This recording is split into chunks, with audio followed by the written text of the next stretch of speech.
So over on Instagram the past couple of weeks, we've been sharing a number of posts from these dancewear companies that are pretty much exploiting the innocence of children in order to promote their illicit dancewear, which is basically like bikinis and underwear bottoms, things like that. And a lot of it involves girls posing provocatively, lots of heavy makeup, sensual expressions on their faces.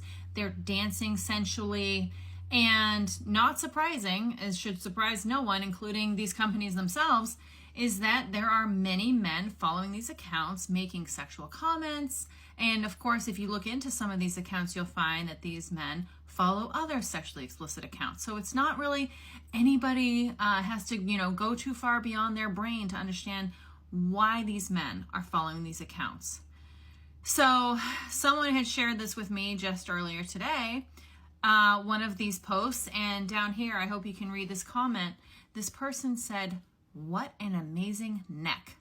Now, this is a child, and this is a public post by a dance company, the dance apparel company. So let's dig a little deeper into what this guy is into. Oh, he's into strangulation and neck fetishes, and he's commenting publicly on a post involving a child. Now, listen, this is 2024. I don't think anybody is unaware how much exploitation is happening on social media platforms.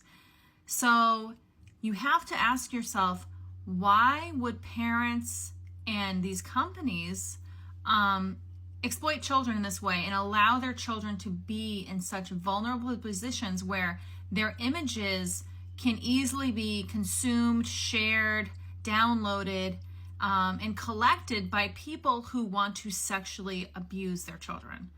It's on the parents, it's on these photographers, it's on the people directing these photo shoots, it's on these businesses who are exploiting the innocence of children to promote their products and their brand.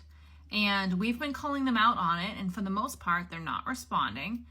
And a lot of people just see complicit with it. I've run across so many parent-run accounts for young children who are just absolutely, totally vulnerable to being exploited online. So I just personally, I don't know how a parent puts their child's image out there like that, knowing that there are predators that are going to consume it. I mean, I'm sure there's a level of willful blindness where they just think, oh, they're not interested in things like this. Yes, they absolutely are.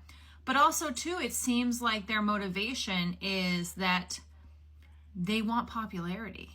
They want their kid to be the next superstar dancer or USA Gymnastics, and it's like, so they're really prioritizing what's not in their child's best interest. And the same goes with these companies. They want to promote their products. They want to get more people to see it. So they love when people follow them and comment and share their posts because it just expands their, exposure. But it's all at the expense of the child. And that's the really thing that really upsets me, is that children have a right to privacy.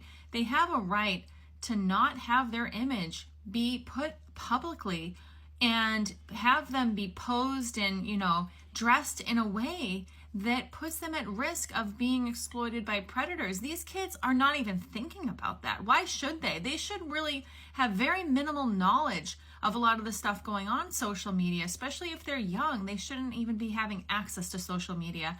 So it's really upsetting to me. And I just have to ask everybody, at what point do we say enough is enough?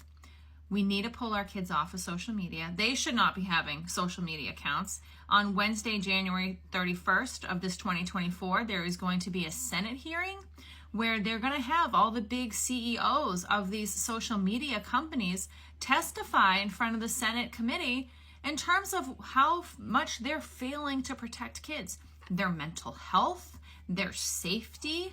I mean, social media is so unhealthy for kids. But that's just one segment.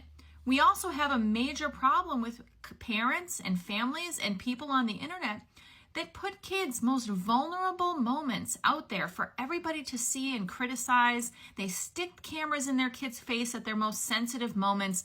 Everybody's looking to create content, and it's all at the expense of children. So I really have to ask, if you feel like you're a good person and you really want to protect kids, we have to start speaking out against this. We have to start spreading the word. There are so many people who are still somehow unaware of how dangerous social media is for the kids, or they just feel like, well, everybody's doing it, and they're just willing to roll the dice for their child's safety.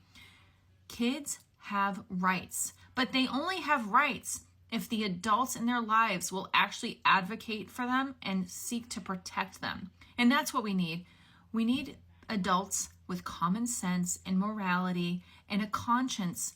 This should be eating us all away, what's happening to kids. But instead, this issue is getting worse and worse and worse because not enough people are doing something about this. So please, we have a petition.